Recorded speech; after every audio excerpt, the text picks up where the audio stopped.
Welcome to the Rim Break Rodeo. We hope this video helps. In this video, I will show you how to replace your RV's city water inlet.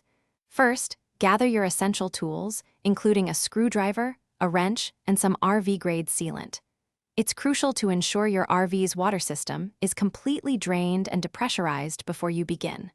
Also, make sure you have a new city water inlet that is specifically compatible with your RV model. Having everything ready will make the process much smoother. Now, let's move on to removing the old inlet.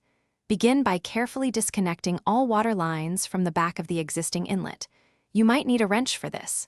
Next, locate and remove the screws or fasteners that secure the old inlet to your RV's exterior. Once all fasteners are out, gently pull the entire old inlet assembly away from the RV wall. Take your time to avoid damaging the surrounding area. With the old inlet removed, it's time to install the new one. First, apply a generous bead of RV-grade sealant around the flange of your new inlet.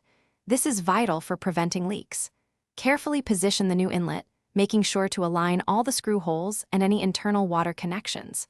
Then, secure the new inlet firmly with screws, tightening them to ensure a tight and watertight seal against your RV's exterior. Double-check the alignment. Finally, let's test your new installation.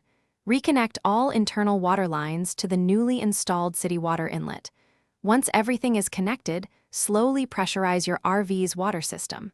Carefully inspect the new inlet and all connections for any signs of leaks. Look for drips or moisture. If you find any, tighten connections or reapply sealant as needed. Remember to check the description for a link to the Oala water bottle and other great deals to keep you refreshed on your travels. Thanks for watching.